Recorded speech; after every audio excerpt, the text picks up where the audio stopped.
If you're in your 50s or 60s, the biggest risk to your retirement isn't the market. It's not inflation, it's not even tax. It's losing the short window where you still have health, freedom, and time all at once. Because once that window closes, you can't buy it back. Over the last few years, I've asked clients in their 80s one question. If you could turn back time to your 50-year-old self, what would you do differently? And almost none of them spoke about investments. They spoke about time, health, relationships, purpose, and regret. So today I'm going to share the life lessons I keep hearing from people who've already walked the road ahead. So you can make a few decisions now that your 80-year-old self will thank you for. If you're in your 50s or 60s right now, there's a very good chance that 2 or 3 of these lessons will change decisions you make this year. And if that happens, this video can literally change the quality of the next 20 or 30 years of your life.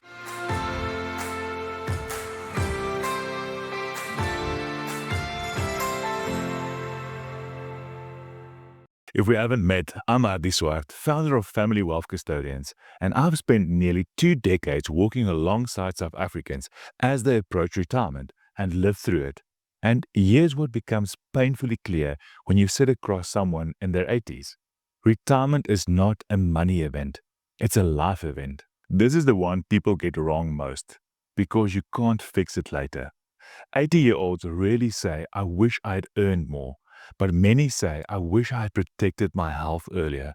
Because retirement doesn't start when you choose. It starts when your body allows you to. And that's the part that most people don't plan for. They plan for the money, but not the body that must carry them through retirement. Let me make it personal. My grandfather was a successful businessman. He retired at the age of 70, and at 78, he and my grandmother were preparing to become the first South Africans to cycle all the way from Messina in the north to Cape Town in the south on a tandem bicycle. A few months before the trip, he got a blood clot in his leg, and his leg was amputated. And just like that, the dream wasn't delayed, it was gone. That's why health is the real retirement fund, because the body sets the boundaries. So if you're in your 50s, don't treat health like a nice to have. Treat it like the foundation of everything that you've worked so hard for. Before we jump into lesson 2, a quick request. If retirement is approaching, or even just on the horizon, consider subscribing, because this stage of life deserves intentional planning. And this channel is dedicated to South Africans who want to take control of their retirement. This is the one where people realize they've been postponing life. People in their 80s often describe life in stages. When you're younger, you have time and health, but not much money. In midlife, you start building money, you still have health, but time disappears. And later, you may have more time and enough money, but health begins to decline. But there's a short window, usually in your late 50s and early 60s, where all 3 actually overlap. You still have health, you've built resources, and you have enough freedom to shape your time. This is the magical window. And the regret I keep hearing the most is this. I kept postponing life. The trip, the experience, the adventure, the long walk on a foreign street, the hike you always said you'd do one day. And later it becomes harder than expected, not because you don't want to do it, but because your body negotiates differently at 75 than it does at 60. So if there's something you keep postponing, here's a hard but loving thought. The time will never feel perfect, but the window can close. This one gets emotional because it's hard to rebuild later. The regret I hear most often isn't, I didn't spend enough time working. It's, I lost touch with people who mattered, because friendships don't usually end because of conflict. They end because of neglect. And the older you get, the harder it becomes to build deep, meaningful relationships from scratch. Let me make this personal. My father passed away at 45 when I was still a young boy. It's been almost 25 years now. And one thing he said to me that has stayed with me since then is the following. Hardy, real wealth isn't what you own. But real wealth is when life hits you, when you're in an emergency, or when you're lying on your deathbed and you have 5 people who will show up, no questions, no excuses. That's true wealth. because a full bank account in retirement is wonderful, but it cannot replace a full table. So here's the challenge. If there's someone you miss, reconnect. Don't overthink it. Send the message, make the call, schedule the coffee. Relationships are not a bonus in retirement, they are the point. This is the silent shock retirees don't expect. Many people enter retirement financially ready, but emotionally empty because their identity was their work. They were the boss, the provider, the expert, the problem solver, and then work disappears. And with it goes structure, meaning, and sometimes confidence. Retirement is not just about stopping something, it's about starting something.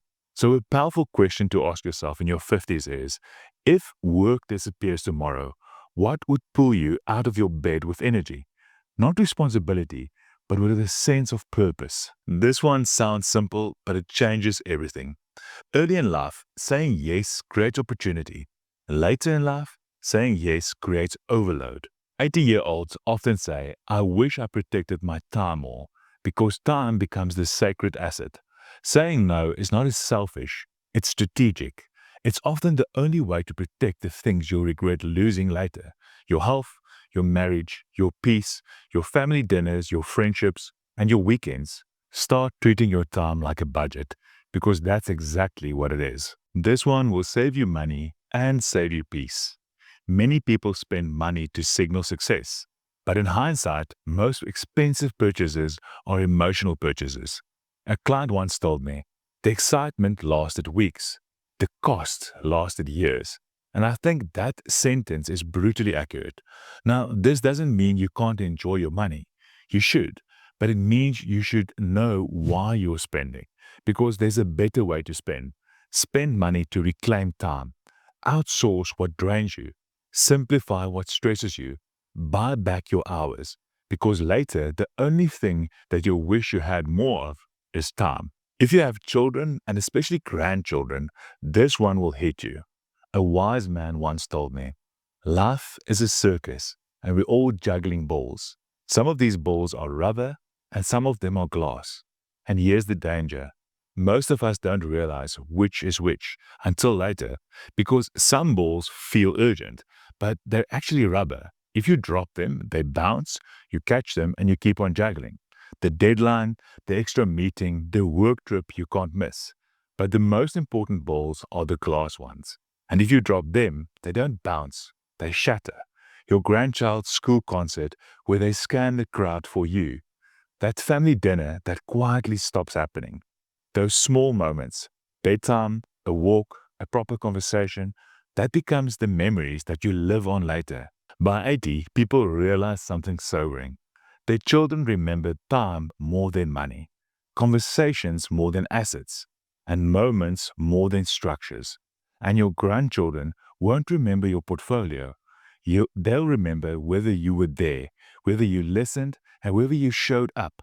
Yes, build a legacy plan and plan well, but be responsible.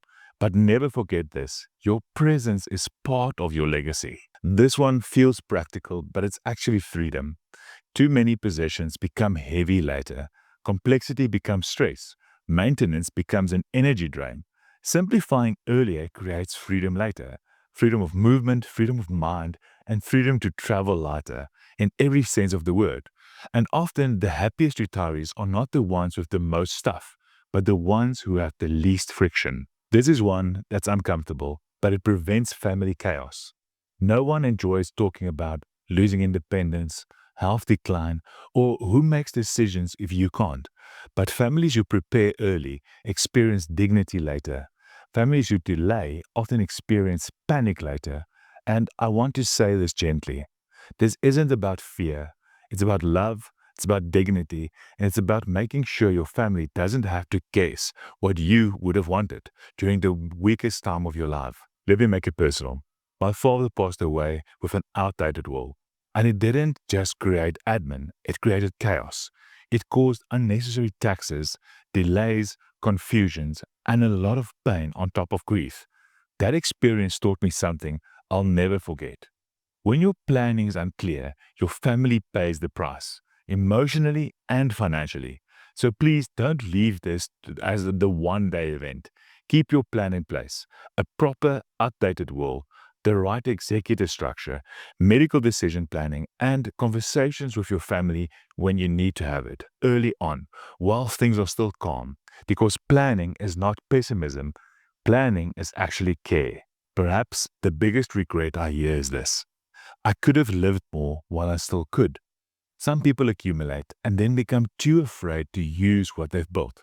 But in retirement, it's not about preserving money at all costs.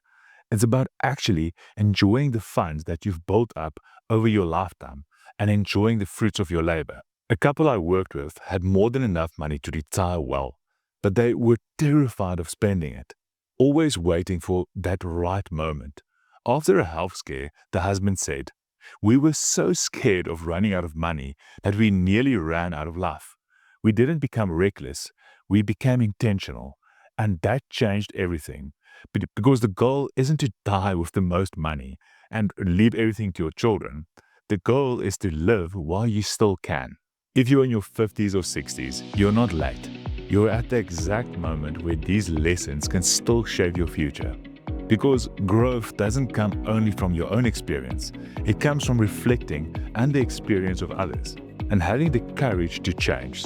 So here's the question: which one of these lessons are you choosing to act on this year? Not which one do you agree with, but which one are you actually going to act on? Tell us in the comments below. And if you're over 70, I'd love you to add lesson number 11 for the people coming behind you. If you would like help to set up your own retirement master plan that focuses on all the various stages of retirement, you can schedule a complimentary exploration call with one of our retirement specialists. The link is in the description below. If this video helped you, please like, subscribe, and share it with someone you care about. Because retirement isn't just about finishing well, it's about living well while you still can. I'm Hardy Swart. This is Family Wealth. Keep investing into your future.